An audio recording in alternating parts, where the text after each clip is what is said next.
getting on. Sat by the fireside, pondering on. Picture book, pictures of your mama, taken by your papa a long time ago. Picture book of people with each other to prove they love each other a long time ago.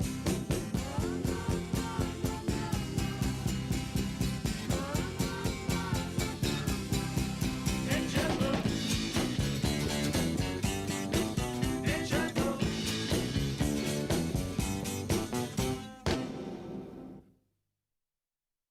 Well, I like that shot of Jimi Hendrix there on the bottom third as he was rocking out in the late 60s, that big music festival here at Gulfstream, which we are looking at a live shot at about 11:05 a.m. on this Friday, June the 26th. But that Miami Music Festival predated the great, obviously iconic Woodstock. Just so much history here at 901 South Federal Highway. Here, that's Ronnie laughing, in fact. Jason Blewett, of course, joining all of you. That is the address if you want to send us a postcard, or preferably, Ronnie, anybody wants to send us a voucher or maybe some cash, I will, my door is open. Feel free. Yeah, that's it. 901 South Federal Highway.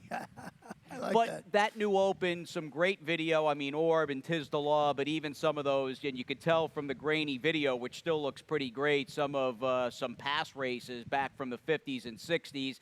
And just thinking about that music festival here, which had Hendrix, and like I said, that in the late 60s, that predated Woodstock. Yeah, I mean, I wasn't in Florida at that time, but if I was, I would have probably been here. And of course, I made it to Woodstock back in 1969 and actually saw Jimi Hendrix playing the national anthem on my way out. So, That is pretty great. Memories from a long time ago. Yeah, I know I dated myself. I was only 6, by the way, when I was there. In a stroller? Yeah. Baby carriage? Baby carriage. But, I mean, all kidding aside, the life you've lived, and I know people have written about it. In fact, Christina Bossanakis, not all that long ago, in fact, this past winter, did a little bit of a featurette on you. I mean, you have lived a pretty interesting life. I know you're going to sound modest because we're on the air, but you've had a pretty colorful run, my friend. Yeah, pretty good, pretty fun times, but I'm still looking for my next winner. That's all that really matters today for us. No, you're preaching to the racing gods, my friend. We gear up. It's a Friday here. We've got 9 races on the program, and I guess a similar vibe just at the start of a new day and coming up on a 3-day weekend. Yet looking ahead, Ronnie,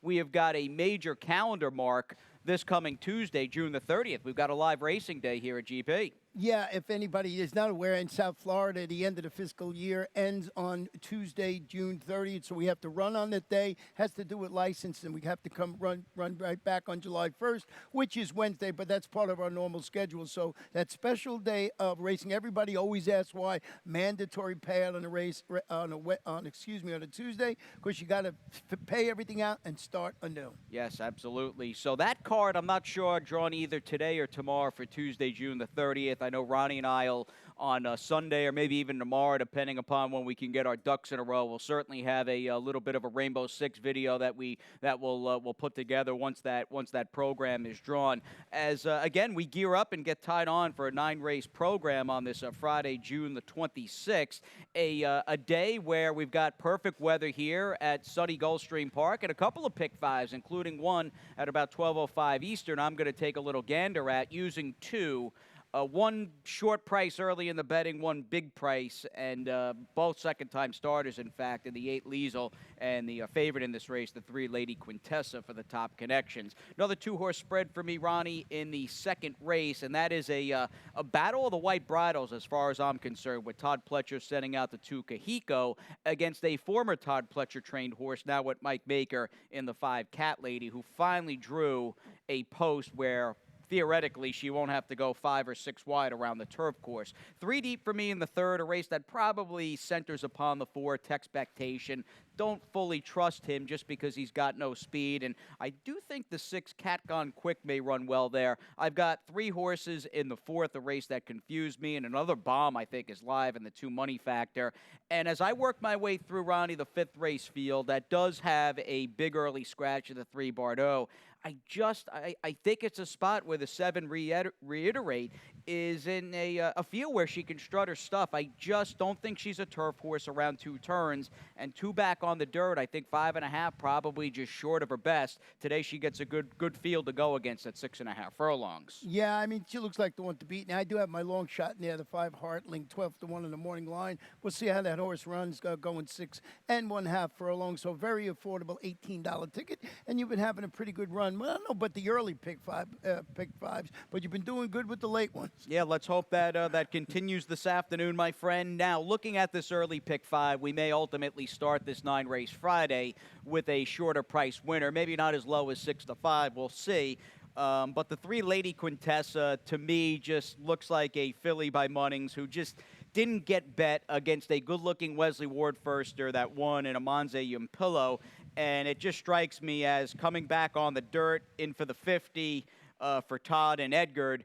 This ultimately was a race maybe the connections had in mind, that they used that turf race as a springboard. And we also say, Roddy, happy birthday to Todd Pletcher. Yeah, the birthday boy. This horse on the drop, he's really good at placing horses where they fit in there. But I did go with the number 1 on top, Mad About Maddie, and I'll tell you why. It's a daughter of Winslow Homer, but it's a half-sister to Lindsay's Lucky Lady, who was 3 for 4 as a 2-year-old, included victories in the Desert Vixen and the Golden Isle Stakes. It's Kathleen O'Connell, Miguel Vasquez, going to handle the inside post this afternoon. Would I leave the 3 off my ticket? No, but I just saw it went with a little bit of a breeding play with the 1 Mad About Maddie. All right, with Miguel riding, and we've got the Arundel duo, including the 8 Liesel, who I thought would improve and certainly run well and build off that 55-1 4th-place finish, coming back for trainer Juan Alvarado. Let's move on to the second race, and we may ultimately, Ronnie, be looking at a Todd Pletcher-trained double, a double that's not going to pay all that much money if Lady Quintessa wins the first and Kahiko comes back and builds upon her recent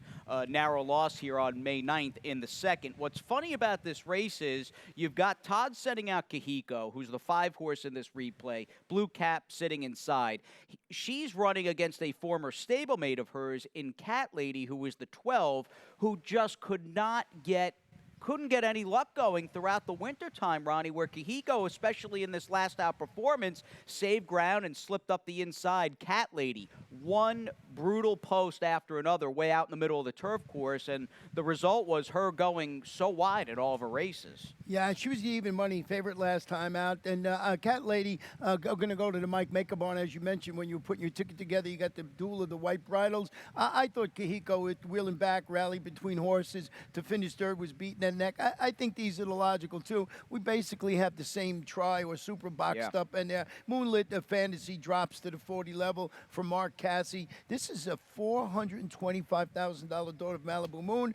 I still think the 2 and 5 are the ones you got to worry about. And Mary Epler has the 3 filly special. She is the other ex-Todd Pletcher-trained filly in the race by Blame. It was claimed out of Todd's barn back here in mid-April. We'll see how she does for Paco Lopez. Now, the third race, as we venture back to the main track, is a field in which I think the 4 Texpectation is going to be favored and deserves to be favored in this race. I just wanted to go back, and for me, it's more of a cautionary replay to be a little bit careful about this horse back on June the 6th. This race with this colt by Tapazar, who's on the rail right now in the Midwest colors, is, I think, a very good example of this horse's lack of early speed. He was sluggish from the inside, a little lethargic. He just puts himself so behind the 8 ball. I worry about him being able to make up ground. Is he the most talented horse in the race?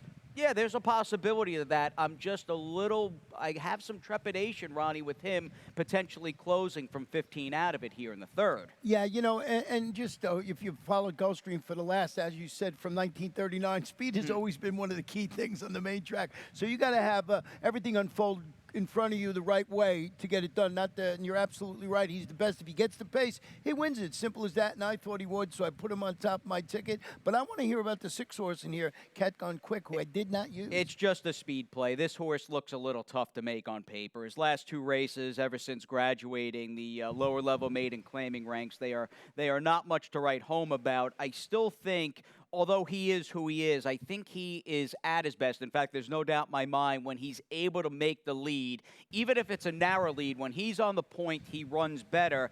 And I'm hoping this is a spot where he can get around the 5 bolt, and especially, and this could be the fly in the ointment, the number 3 Robbins Blind Deal, who's another major key to the race, not only because of this horse's running style, but clearly this gelding by Strong Mandate ran fine in his 2 races to date. Yet my issue with him, he just hasn't been out in such a long time. Yeah, it drops to this level of 6,250, turns back first draws, starts since he dueled for the lead and finished third against those claimers, but it was last August, so he's coming back. But here's what I liked about that horse, the reason I put him on the ticket. He's working well across town at Gulfstream Park West, so I'm just going on. I don't think it's, it's just what is it, 2 life, so we'll look at this horse coming back, and as long as he's working well, I put him on my ticket. Let's move on to the 4th. We'll get back on the turf, and I've got a couple of goofy-looking price horses, if I do say myself, between Cat Gone Quick and the 2 Money Factor. A little bit of a tease there with Money Factor as we chase the rainbow, and a whole lot more after this.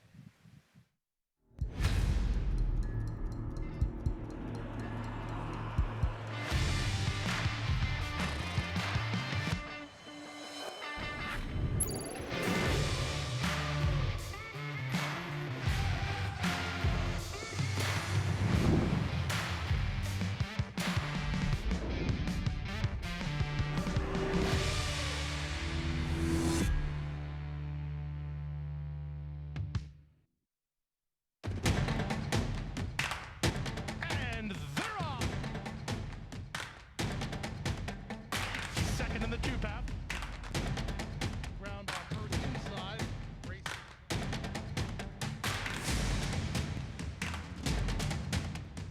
And a quarter of a mile to go, and he's 6 on top. Last of the 12 as they roll into the backstretch.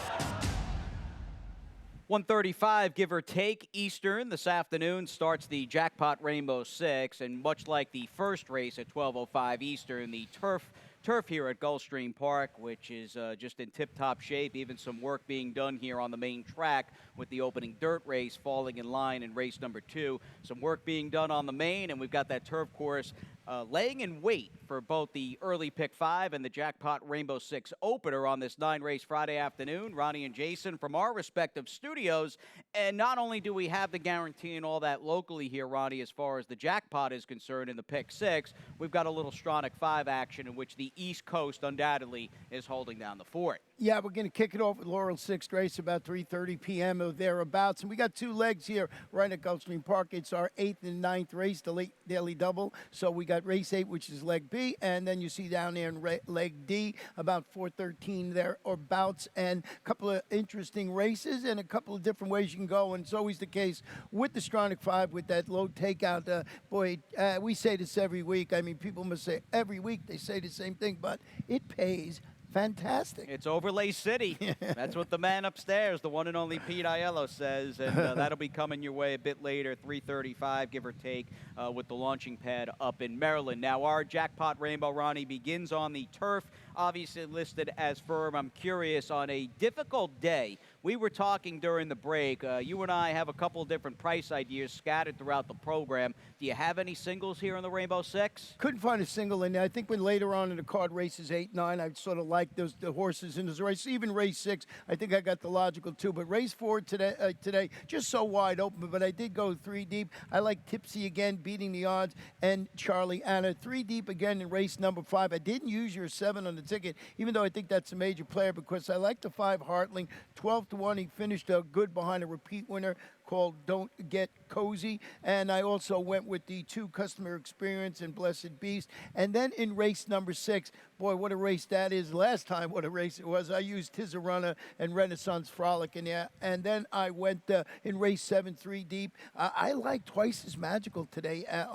That's one of my favorite horses today for Emmy Gaffney. I got Boston Beauty and the 12 horse Ordermark. We'll see if we can get that outside post done. And then in race number 8, these are the 2 legs of the Stronach 5. I went with Corey Girl and Liza Star. We talked about this on Wednesday, Jason. These 2 were tough to separate for me. And I think that Todd in the last with Lime Teamy, and Dramatic Kitten. I think Lime Teeny is the one to beat in the finale. Yeah, she's going to be, or he's going to be, I think, a big favorite in that race for Yeah. sure. And Todd may ultimately walk away. We'll see. Again, celebrating a birthday, and we say happy birthday to Todd Pletcher, who's just been the consummate professional and just a great guy for racing over the years. He may walk away with a couple of wins. Who knows? He's got 3 very live horses, including Lady Quintessa, still sitting at 7-5 in that first race at about 12:05. Now, this 4th race really confused me, Ronnie, and I looked at it as we start the pick 6, and I worked my way through, and I think after my first run, I said, you know, I just don't love anybody, I don't trust anybody, and that led me, it's not the only horse I want to talk about, but I'm trying to wake up the 2 Money Factor, who goes against my usual MO in these races because I tend to put a lot of stock in horses that have gone 5/8 successfully in the past. She has not done that. What she has done is race against fields lengths better than what she's encountering today. And just looking at her tough draw last time out in that May 9th return, watching that race, parked wide every step of the way, a good 4 to 5 wide from post number 11. Joe Catanese will throw a curveball at her. I'm going to try to wake up the 2 Money Factor who gets Miguel Vasquez. You also took a little bit of a fuzzy, and I say that because the 5 Tipsy again, we don't know where she stands running on the turf. Yeah, she moved to the Antonio Sanabon after the claim and debuts on the turf today. After a series of solid efforts on the dirt, she showed a fondness for using her speed to set or stalk the pace, and that's why I went there with Edgar Zayas, the daughter of Awesome, of course. Got to see how this one runs on the turf, but it was a speed play for me. We both went with the inside horse somewhere on our ticket, beating the odds, stepping up to the next level, made that 4-wide charge, beat those 2 lifetime claimers for Armando. He's pretty solid, winning consecutive races, about 20% thereabout. So mine was basically that speed play, but this horse has to prove he can run on the turf.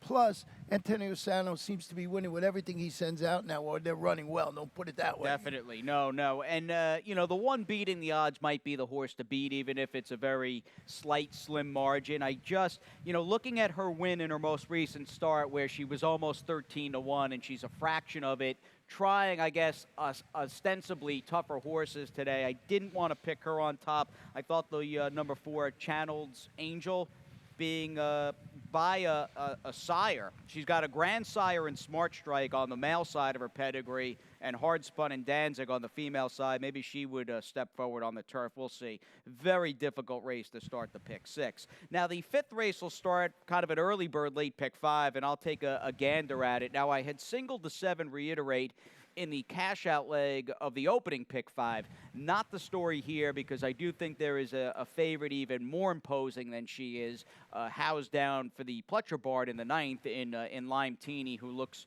pretty obvious to me on paper, and built this $18 late pick 5 around his presence in the Friday night cap.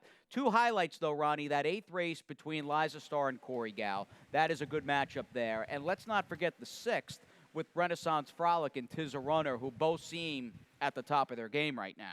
Yeah, just that was an incredible race last time out, and we'll be showing a replay of Tiz a Runner in that field. You did the same. I thought those 2 races, 6th and 8th, had 2 logical contenders in it, and it's good that you went, spread in the other legs there, and race 5 and race number 7. Now, Reiterate, I think, is a very reasonable starting point in this 5th race field as we talk about the late pick 5 and the opening leg, of course, here.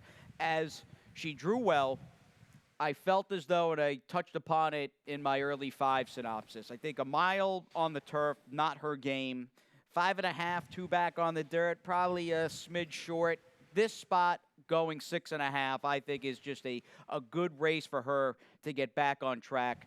Are you trying to wire the field here with the 5 Hartling? Yeah, I just, I wanted to get more price, and this is my price play of the day. Now, we got to remember that we had that scratch of Todd's horse in there, but Hartling is dropping to the 16 level and turning back to 6.5 after dueling for the lead, fading to finish 4th, but I like that race. It was behind that repeat winner. Don't Get Cozy. That was a 25 claimer. That was going that 1-turn mile, and I'm looking for that price. So, I should have respected the 7 a little bit more, but I originally had him in 3rd, and I kept going back and forth. So Hartling to try and spring a bit of an upset, and the horse we both have in 2nd, Customer Experience, is dropping to this level for Safi Joseph.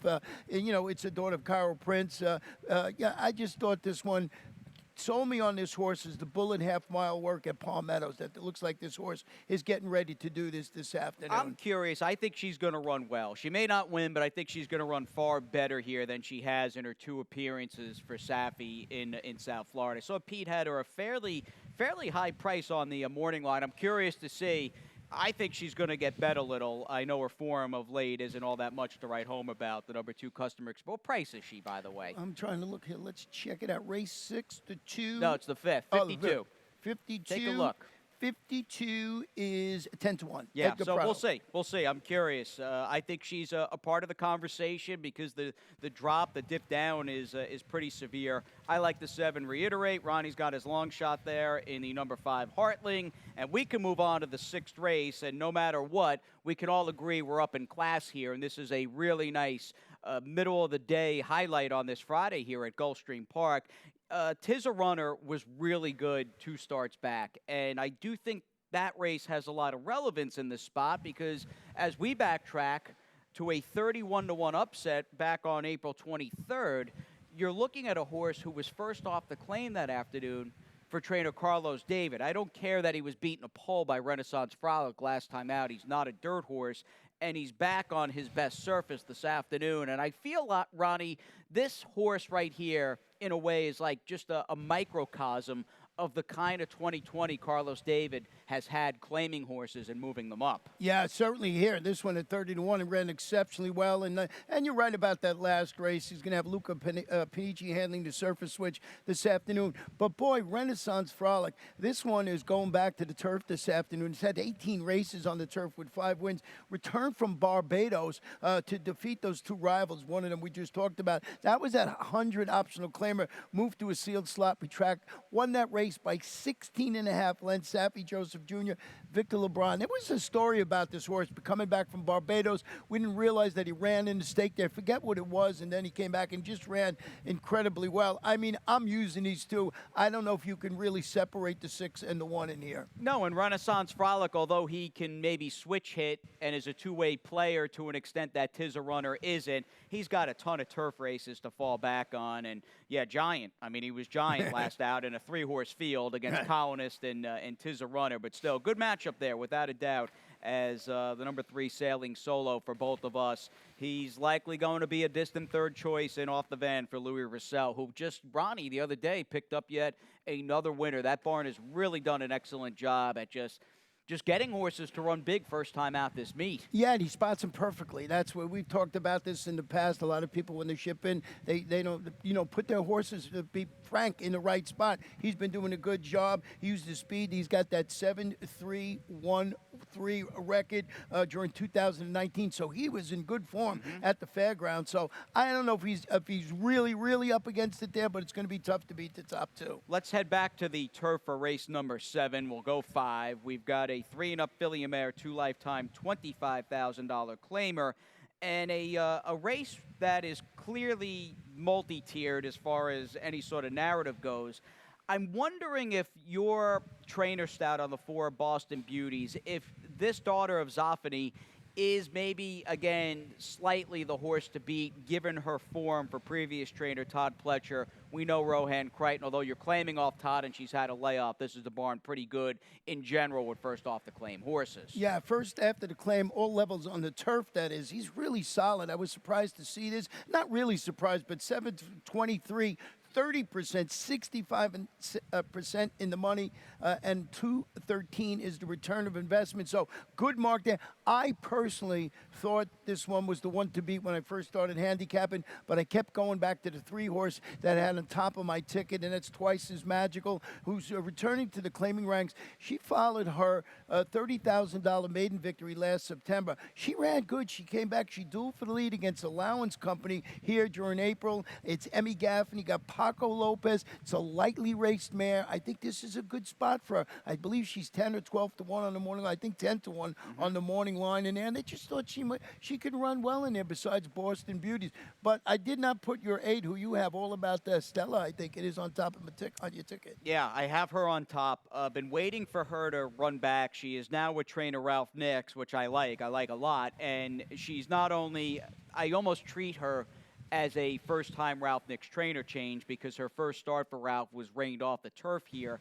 at the start of May. So don't worry, I'm not concerned about her last start not looking all that good. But not only in my mind is she first-time Ralph, she's also a horse that has just, Ronnie, been mired in that Florida-bred A other than condition for what seems like forever. She's just down in class. You know, we had opened up basically this race talking about Louis Russell properly spotting his horses and being realistic. I like the dip with her in for the quarter this afternoon. Yeah, and it's 2 lifetime competitions, so certainly a good spot for her in there. And, you know, the number of 12 horse in here, Odermark, now in the Rashawn Creaky barn. This mare tries 2 lifetime runners today after facing allowance, claiming sprinters during 2019, and had some success running against those level of competitions. Got to deal with the outside post, going 5/8 of a mile. Sammy Camacho being the saddle. I just kept going back to the horse. Maybe not to win it. It's actually the morning line favorite in there. To be somewhere on the ticket. Yeah, outside horses in that race, the number 12, Odermark, and the 11 horse for Carlo coming back, Little Bella.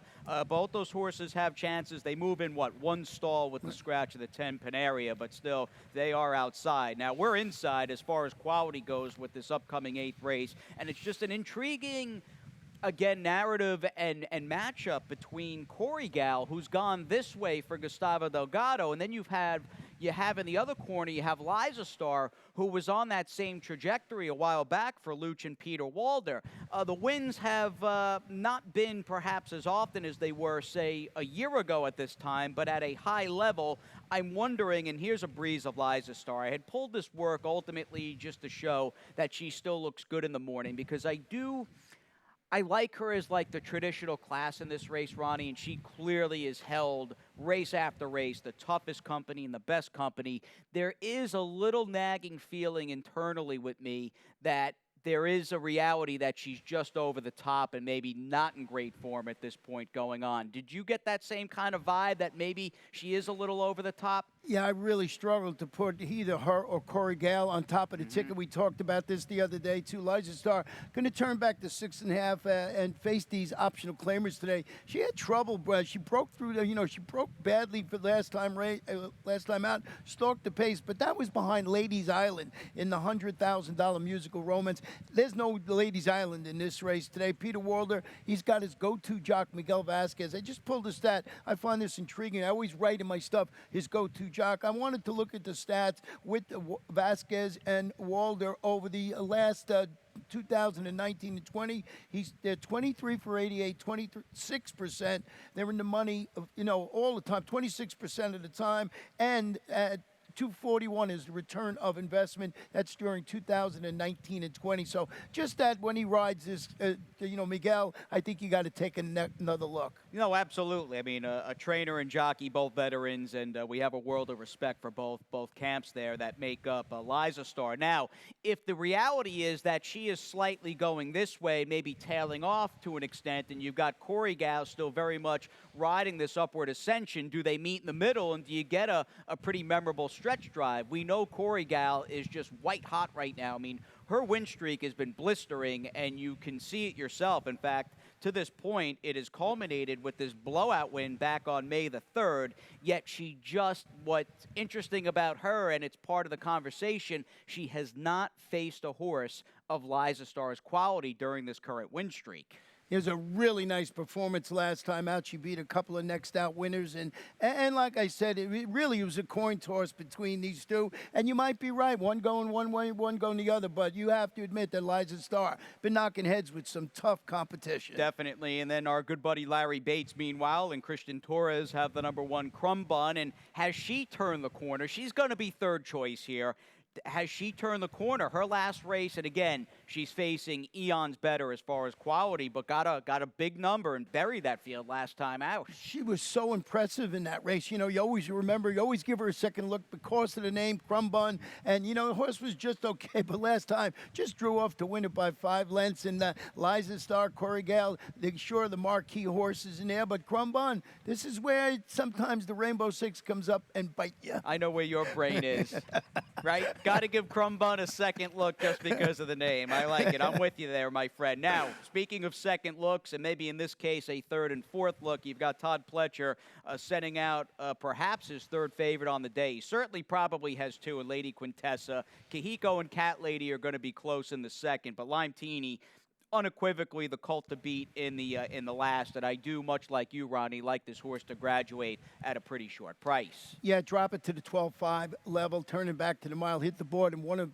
two of those recent turf routes. They was against $25,000 types, second time blinkers today, and you're getting our leading rider, Edgar Zayas, in the saddle today. All that put together looks like a major player in this race. And when I put my Stronach 5 ticket together with the rest of with Stan and myself, I had to use the two. I was almost going to single the two, but I also used the 8 Dramatic Kitten. But I see that you like the 3 a little bit in here. I think Power's a little bit interesting. Now, he's a horse, if memory serves. I don't know if you remember. I know Acacia liked him, and I think you had picked him too, and he had Paco, and he got bet. And I remember thinking after this race we'll bring up going, what happened to Power? Because he was just really a short price in this 10-horse field.